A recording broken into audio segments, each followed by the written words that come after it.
Hello, anybody there? Hey, how are you? Hey, good. How are you, Uzo? I'm good. How are you? Oh, pretty good. Great to meet you. Thank you so much for your time. Yeah, thank you. I'm really excited to get to talk to you about all things screenwriting, but also about your life, where you come from, and what you're looking to do with your work. So, do you mind if we get started at the very beginning, if that's okay?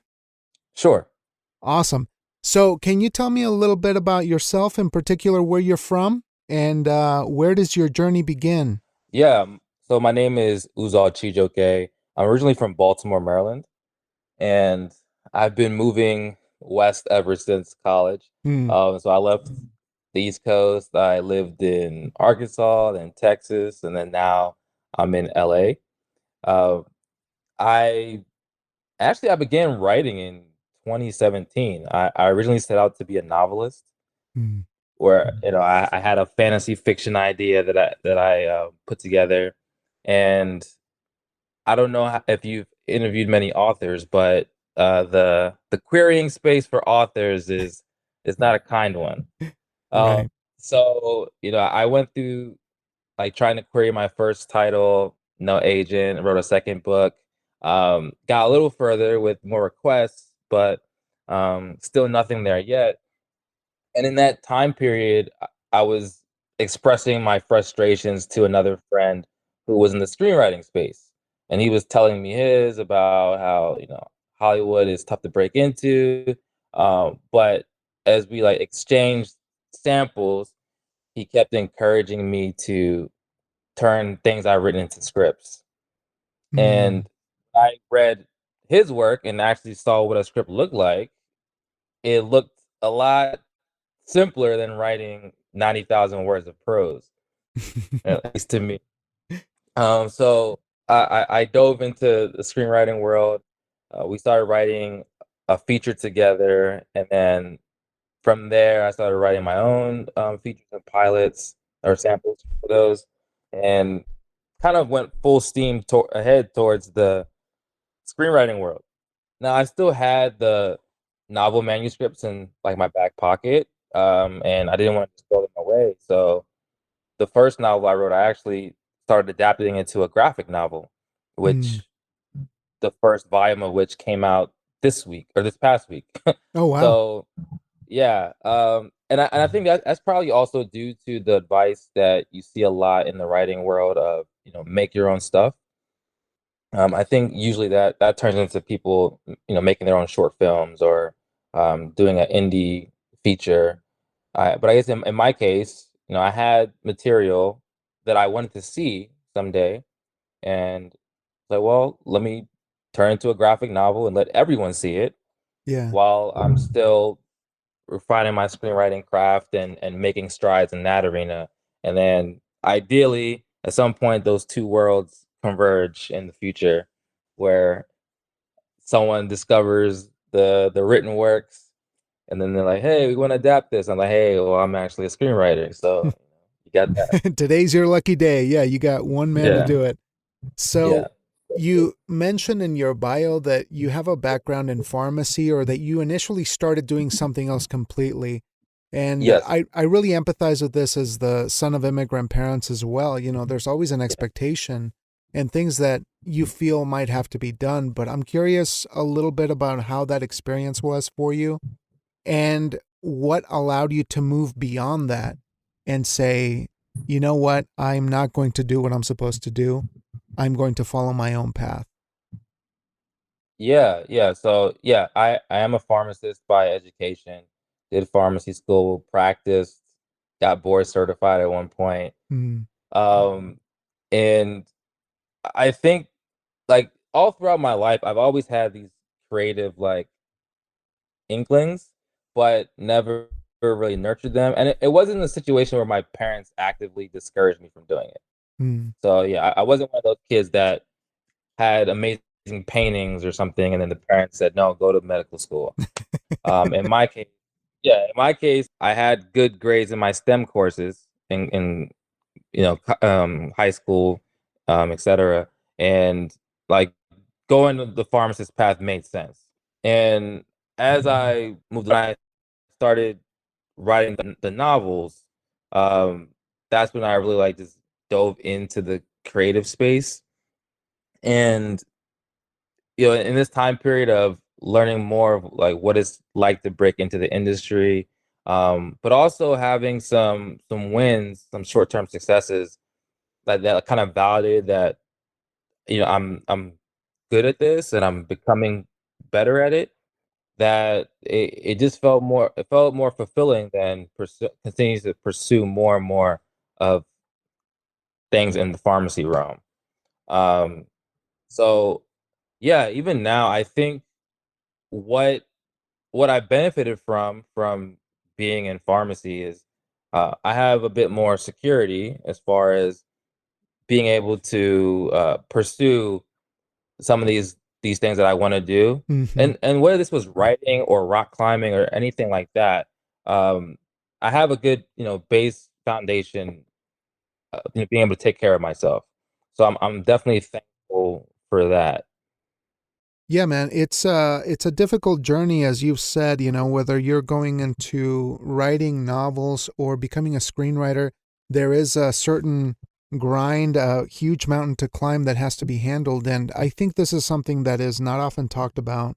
This need to find stability. I mean, there's a lot of folks who are hurting right now because they chose to go into their field that they're passionate about, but they don't have anything to fall back on. Is that such a dirty thing? Is that a bad thing for somebody to have that and be blamed that they're not committing 100% to their craft or going without a safety net? Yeah, I feel like I've heard different school trains of thought about this. Some people will tell you that you know the the universe or whatever they believe in won't give you the screenwriting wins you want or anything like that Mm, unless you totally commit yourself 100%. Maybe that's that like think and grow rich kind of mentality mm, there. And then for other people it's you don't feel safe doing any of that unless you have safety, you right. know uh, so I guess to each their own. I mean, me personally, like, yeah, if a television writing job comes up tomorrow, obviously I can't do that in my day job, right? Hmm. Um, but at the same time, if a job to if a opportunity to volunteer on a set came up, I don't think I would quit my job to do that. Mm, mm, That seems kind of foolhardy to me. What I understand that getting the experience being on set, whether it's as a PA or any other kind of assistant, yeah. um, can get you closer to where you want to be.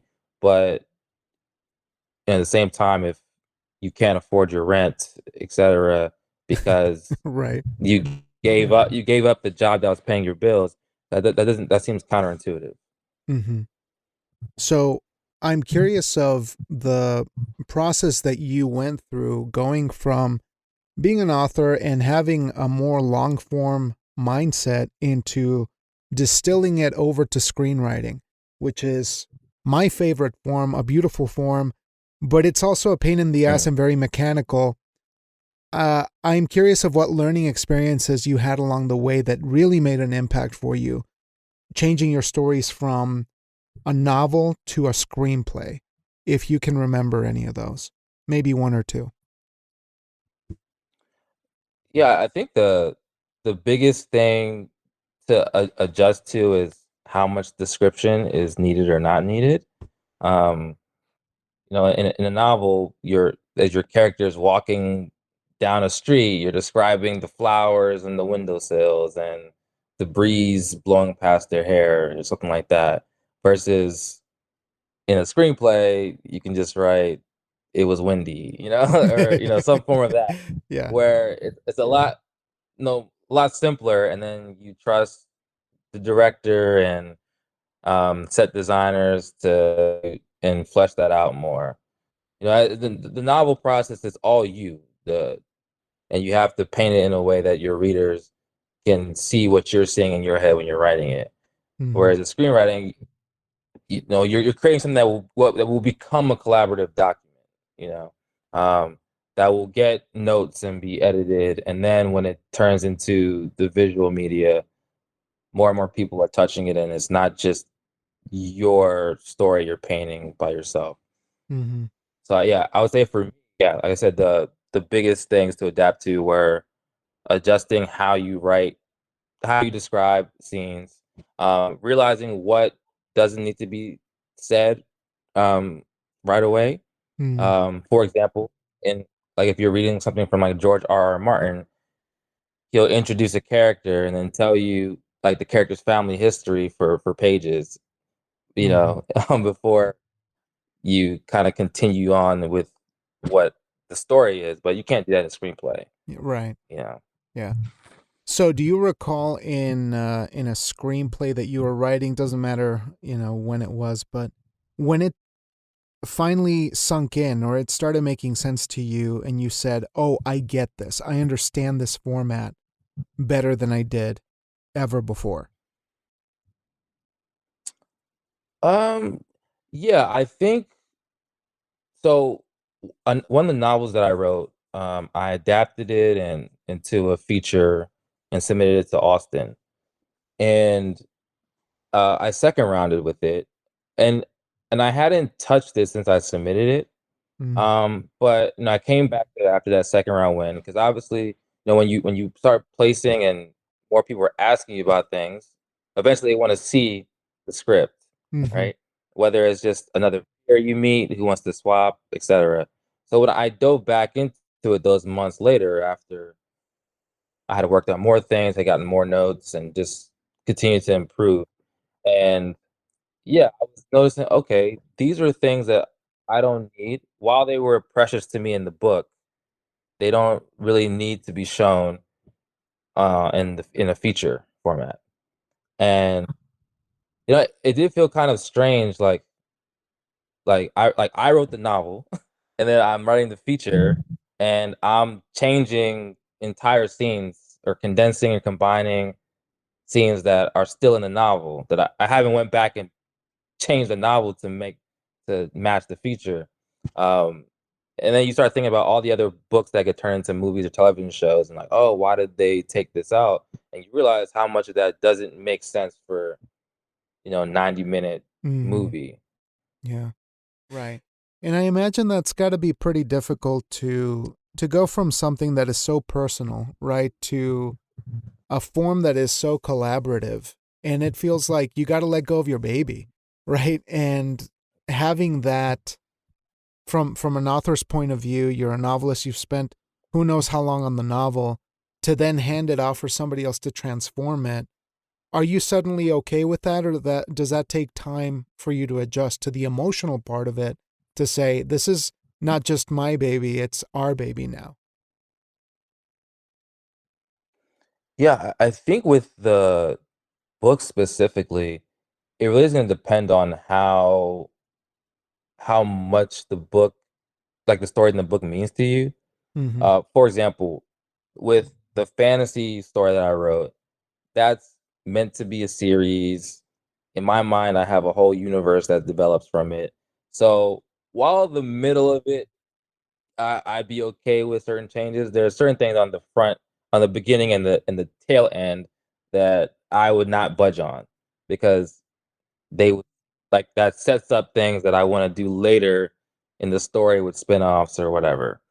Um, Now with this one that I adapted to a feature, it also feels kind of strange because the the feature version of it that I wrote, I got an 8 on the blacklist with it and having conversations with people about it, but I had like no interest in getting it made right now because the book isn't made. Mm.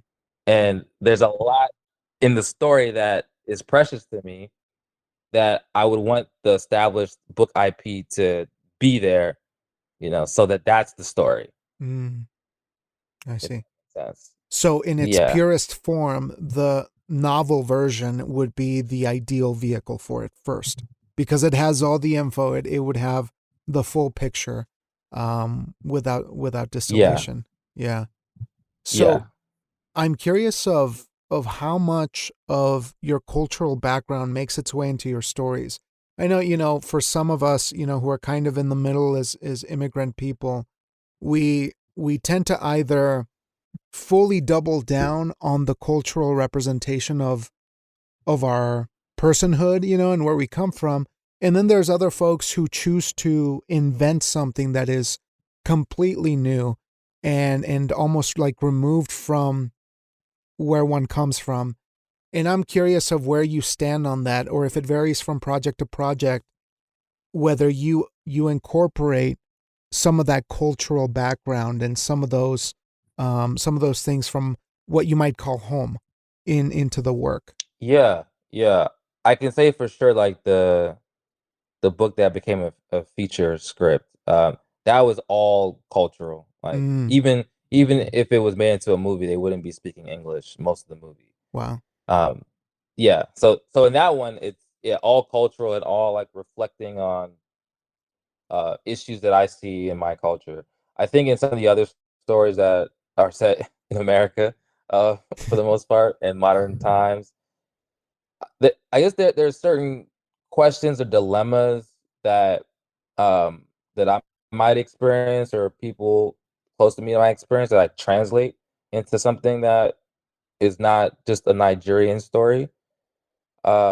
So like culturally for us, there's a lot of duty and responsibility put on like the oldest son. Mm, Um, so if I have a story, whether it's drama or comedy, I might I'm more likely to make the protagonist the oldest child who's also very dutiful and dealing with that, whether they're Nigerian or white or Asian or anything like that. So it's still telling something that's relatable mhm. to me culturally, but in a format that might be more accessible to more people. Yeah, yeah. So is this something that you're actively looking to make inroads in terms of representation, especially for like Nigerian culture or Nigerian American folks that might not be seen, or is this something that maybe you've seen already represented? Um, what do you think is the status of, I guess, representation? I guess maybe that's a question. Yeah, I think I see a few different things when it comes to African stories. Um, Sometimes there's the story that is like, oh, we're African and we're different. Like, see us, you Mm, know. Then there are the stories that usually are coming out of like a Nigeria or a South Africa that are set there, and you're just seeing people's problems there, um, and social and class divides. I think for me, if I'm gonna tell like a story that is wholly Nigerian, um, there's usually gonna be some kind of like truth based, like fact basis to it, where I see that there's so much historically that's happened in Africa that mm, hasn't been dramatized.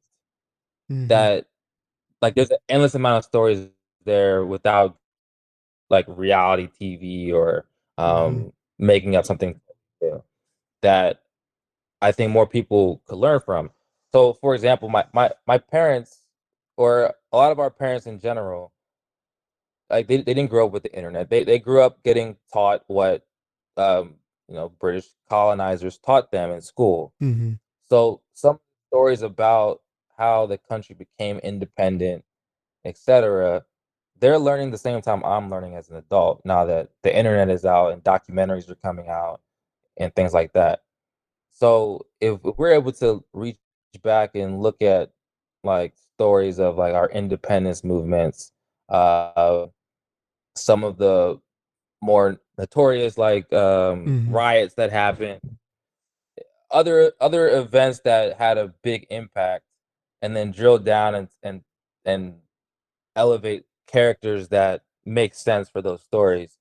Yeah. I think that's like the missing piece to the puzzle of immigrant story being represented, you Mm-hmm. know? Um, Yeah. and probably I think it was like watching Narcos that kind of opened my eyes to that. I was like, oh, this is like Mm. I've heard the name Pablo Escobar, but I didn't know those stories. So, like seeing it all dramatized, it was like, and it was mostly in Spanish, but still Right. interesting and still follow it. Yeah, Yeah. And it gives you sort of hope that people are ready for that stuff and that yeah, we should be mobilizing to make stories like that don't have to bend to a certain traditional perspective, right? We need subtitles. That's where the yeah. perspectives are. But do you remember when you were younger ever having this thing that people have about seeing themselves in movies or maybe not having those experiences and being like, I want to write something for the younger me, for the kids who don't see themselves yet? Or did you ever have a moment like that when you were experiencing things as a kid that you're like, oh, wow, that's me up there? Or this is something that I want to do for others? Yeah, I think as a kid, most of what I saw representing Africans was like comedy. Mm. And then there's also my mom would bring a lot of Hollywood movies. So yeah, I Uh, wasn't seeing my theater. I was seeing the movies that were being made in Nigeria, mm. that I tried to, etc. So I had that aspect. But yeah, as far as I I would see an accent like, oh, they're Nigerian or they're African. That's cool. Mm, But I don't think it was as big as I'm really missing seeing Nigerian specific stories. mm. Um, and I don't know if I would've trusted Hollywood to do those accurately without Right, like making it look like a coming. Yeah. right, right. So I'm curious what those sensibilities are of like Nigerian movies that you used to watch. Like, what were they about, or what was the sort of like the feel of those movies? Yeah. So and you kind of still see that today in the modern stuff, but I want to say there's kind of two different types if I had to zoom out. Hmm. One are the very local village stories where it's people in the village having issues, and whether that's they're showing like historical times village or present day times village, it's Hmm. someone in the village probably has issues with money or taking care of something that would seem simple to an American but is issued to them, and then someone from the city or outside the village comes and kind of saves them, Hmm. from the situation, or someone in the village gets a chance to leave and change their family's like destiny.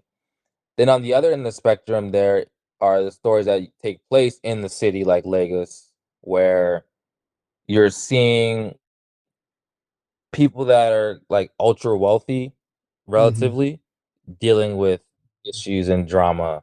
And that's usually the stories of, oh, someone's father died and kids are arguing over inheritance, Mm. or someone is plotting against another man to take over his company or his wealth, things like that. Yeah. Uh, but yeah, I would say a lot of that middle is still missing to me because in those in the stories on the tail end, there's always like the maids or the servants that are Hmm. there Yeah. serving, but you don't really see their story. Like, what is it like waking up and then having to go work a gate for someone with money, and like, what are you trying to do with your life? I don't think at 40 you want to be opening gates. Mm. So what else do you want to do? Yeah. Right. Right. So I hope this one doesn't come out of left field, but I'm curious because you mentioned in your bio that you did spend quite a bit of time in the U.S. Army, and I Yeah. mean that has to be such a formative experience. It has to be something that defines maybe the way that you see the world, whether it was for good or bad. And I'm curious how that experience shaped you and your perspective, and whether it impacts your writing now in the screenplays that you're writing or the stories you want to tell. Yeah, I would say that like my time in the army put me around a lot of people that were different than me, Mm, and you know, I would say that's to my benefit. Where like anyone that you go to basic training or whatever it's called for your branch of service, like you're with people from all over the country, different political views, different religious views, different. You'll meet people that are 18 with a spouse and children, and then people that are 40 that are single. So mhm, it's a wide range of that you're meeting, and you learn to become friends with and build memories with. And I think for me that's like one of the times in my life that has expanded my field of vision beyond what I grew up seeing in Maryland. mm, Um, so I think I can. I don't know if it's because of the army or if it's a chicken or egg kind of thing, but I'm more receptive to different kinds of stories. Like that you need shows like a Yellowstone in the mix, that cater to that middle America crowd for television to feel full, and I think you need more shows like that. Um, because not everyone's going to see themselves in shows that take place in Los mhm. Angeles or New York. Right.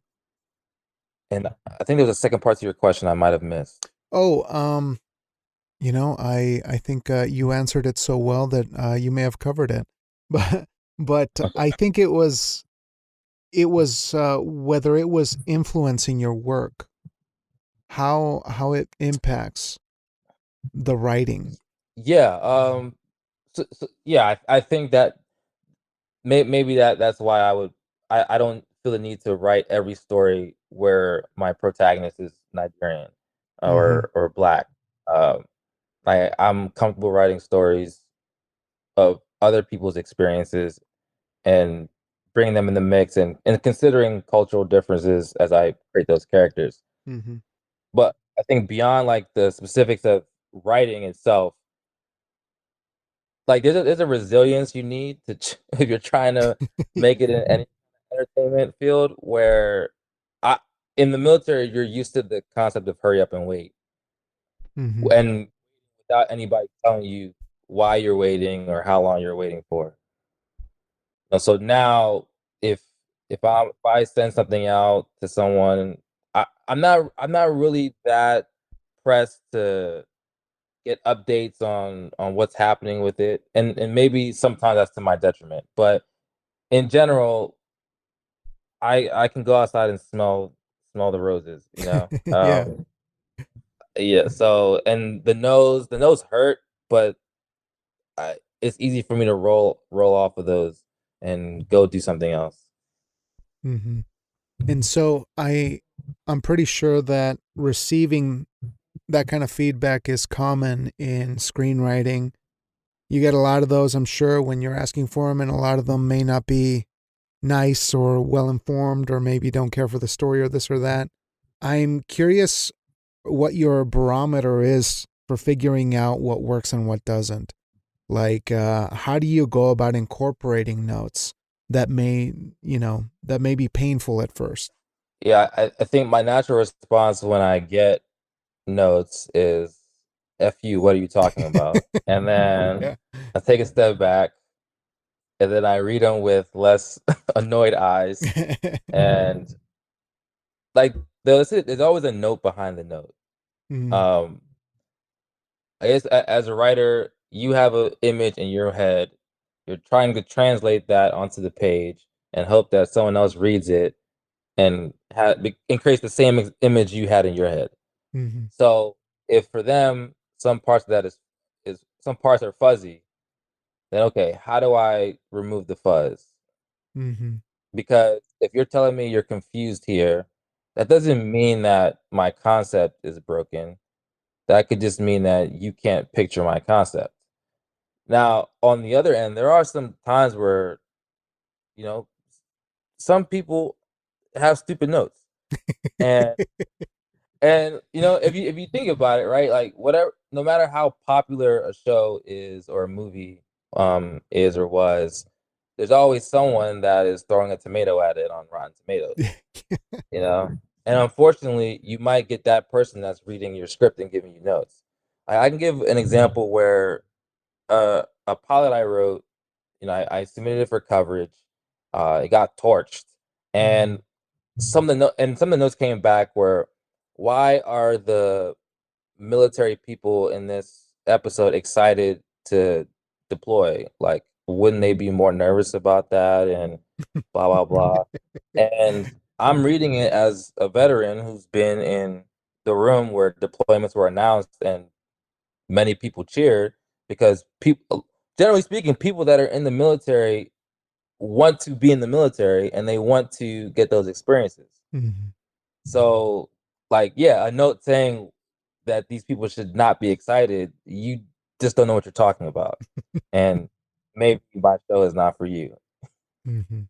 So yeah, there's a very special process of like parsing through what works and what doesn't. But sometimes it's like sticking to your guns. If I hope you pardon this horrible uh phrase here, but um you mentioned this other thing that I really appreciated here in your bio, that you enjoy surrealist shows like Atlanta or Black Mirror, and I'm curious of your sensibility here and what draws you to those two shows in particular. I know it's used kind of like as a thing on Coverfly to kind of get a sense of what your perspective is, but um, I'm more interested in your interest of those two shows in particular. Yeah, I think with shows like that, it's you know you're not going to see something that's formula. And for me, that sense of excitement that I could be surprised, I don't know what's going to come next. I enjoy it. Mm. So I think it was season 3 of Atlanta where they started doing all the spin-off anthology episodes. And for some people, they hated it. Like, why aren't these guys just talking about Paperboy's rap career? I don't understand this. But for me, I was like, yeah, this is exactly what I want. I don't want to predict what the next episode is going to be. Mm. I'm not one of those guys that when Marvel movies are coming out, you're watching all the prediction videos. Um, that's not me. But at the same time, I appreciate, like, if I talk about Black Mirror specifically, I appreciate that they take some issue in society, like, hone in on it and then amplify it and to like a big what if scenario. Mhm. And sometimes the feeling of starting the episode and first, oh, that's what they're talking about, and then, oh, what are they gonna do with that? I really Mhm. enjoy it a lot, um, because it feels like I'm going through the experience with the writers who are who crafted the idea. Yeah. Yeah. So those are shows that you study or pretty regularly look at or maybe read scripts and you say, "Oh, this is what works or this is what doesn't." Or do you have other shows that you study that you're maybe experiencing right now that you've taken lessons from? Yeah, I think the biggest one that I tend to go back to over and over again is, Breaking Bad. Mm. Yeah. Um, yeah, because that's a show with a ridiculous idea that, like, grounded it in a way, still finds ways for serious moments to have some humor, like whether it's like Jesse Pinkman calling someone a bitch, the way he does, or Walter White in his underwear in that opening, Right. like things like that kind of show, that pacing and writing, I really appreciate it. I'm not big on the shows that are all like sex, violence, and drugs, as the plot, because I tend to feel like a lot of people are watching it because of the sex, violence, and drugs versus the story. Where I don't know if there's not really any much of sex in Breaking Bad or Better Call Saul um, or Atlanta even. and yeah, and so I think I'm drawn more to shows like that because it's like, all right, you don't have the trifecta here. So for me watching this, it's gotta you gotta be telling an interesting story. Yeah. So I got a couple more questions to be mindful of your time here, but this has been awesome, man. I think you keep reigniting my love for screenwriting, and the power of the craft. I think there's a lot to explore there, and you're definitely making it your own, which is super exciting. But I would be curious to know what things you're looking to do this year to Mhm. develop your craft or projects that you want to get out there. What are some things that are really burning right now in your mind that you want to get out into the world? Yeah. So I just put volume two of this graphic novel into production. So it's now with the artist. So it won't be a one trick pony there. So excited that's off my plate.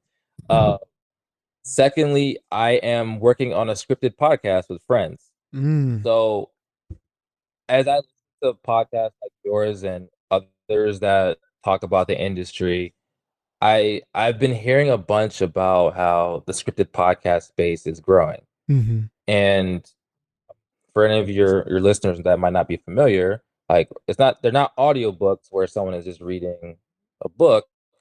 Let me not just say just reading. It's not an audio reading books, you know, with their polished voices, etc. The scripted podcast is more like the old time radio shows Mhm. where like you're listening to a television show, but it's written in a way that helps you as the audience visualize what's happening since there's no pictures or or anything to watch. Mhm. And when I jumped into the podcast, I have to see what was popular. Most of what I see is like murder, mystery types of podcasts, but you're not seeing like a scripted podcast version of a Seinfeld or anything like that. So yeah, me and some friends, we are working on one of those. That's Having our amazing. table read this week. Oh, Yeah, nice, nice. yeah, yeah. So back in that whole vein of um, make your own stuff, like yeah, like there's so many writers out there that are waiting for a manager or agent or someone to recognize their script that placed in X amount of competitions or is on trending on the blacklist, etc. And that's all great. But at the same time, like those smaller stories that you wrote and oh no one would ever make this. I'm of the mindset that you should just make it yourself if you can. That's right. Whether whether that's in a scripted podcast form or turning it into prose as a short story or a book, like no one is stopping you from doing that. And when you look at like someone like Issa Rae, who create a web series with friends or other local talent she sourced, and that was recognized and turned into a show that HBO picks up. So I think in our case, my ideal situation is, yeah, we make the scripted podcast exactly how we want to make it. It gets recognized, and then potentially could become a cartoon or something like that, and that would make a lot of sense to me. And that's me taking control of my own destiny there. But then also, I'm finishing up the Writers Guild Foundation's Veterans Writing Project Oh, in May. great. Yeah, so I have a pilot I've been workshopping through that I'll get to pitch at the end of our our year, and we'll see what happens with that. And then so many other things out there that are moving, that are out of my hands. I've done what I need to do, and I'm just waiting for to hear back.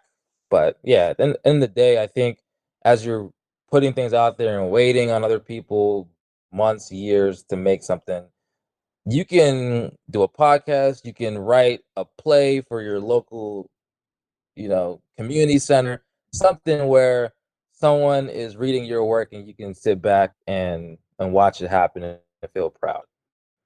It's amazing. I was going to ask you all kinds of things about inspiring people, and you did that so well that I may not have to ask you. But this is really exciting because you're getting into the narrative audio podcasting in a really good time. As you said, it's a wonderful opportunity. And because you're a specific voice, you need to get those stories out there. And that's, to me, the most fascinating thing about this is that you're not waiting for anyone to give you a chance. You're here ready to go and making it happen. And I'm grateful for your time that you shared that with us, because we need to pass that on to folks who feel like they are waiting for a chance. You know, you don't need to wait for anyone. It's time to mobilize and do what you love doing and do the right thing. But if there was something else that you wanted to add for folks who are just getting started in the journey, in particular, folks who are children of immigrants or people who are they're at the very beginning of the mountain. I would say, and this is an original thought, but there's an adage that success leaves clues. And I think if you're entering a space like this, whether it's screenwriting or acting or welding or anything, investing, whatever it is, that there are people before you that have been exactly where you are. And a lot of those people now have podcasts where they give advice so that you can learn what they know for free. So when I meet other writers that aren't like that aren't listening to podcasts of all these industry professionals that they admire, that aren't reading the trades, that aren't on social media to connect with other people, that aren't going to conferences, conventions, etc. Like, you don't have to go to film school anymore to know what's going on. Hmm. And there's so many resources that you can tune into to improve your overall knowledge base and kind of feel like you're in the room with those people, you know? So I think a lot of the progression that I've made is because, like, Monday mornings, there's like two podcasts I know come out on Mondays. And so I listen to those in the gym or I'm at work. And by Thursday, usually a script notes episode is out. Craig Mazin, John August. Friday is the light day where nothing is coming out. uh, might listen to music instead. But I'm getting a lot of my screenwriter education passively by listening to podcasts. And I think more and more people that are trying to make it in anything should, switch away from the music for a second and get more education, for free, and kind of switch that mindset in their brains to be more in tune with what it takes to become a professional at what they want to do. That's the way to do it, man. Thank you so much. Uzo, this has been Yeah. such a blast. And I really, again, thank you so much for reminding us to stay resilient, to represent, and to pretty much do the best we can with what we have, which is something that I firmly believe in, and to not wait for anyone's permission, which I think is the most important thing of all. But thanks, man. This has been a pleasure, and I hope that we get to chat real soon. Maybe talk a little bit more about your comic when it comes out, and all the other fun stuff that you got on the horizon. Hey, when your podcast comes out too, because I know that's going to be awesome Yeah. too. Thank you. All right, man. Well, I'll let you enjoy your Sunday. I hope that you have a wonderful time, and I'll be in touch real quick on the internet, okay?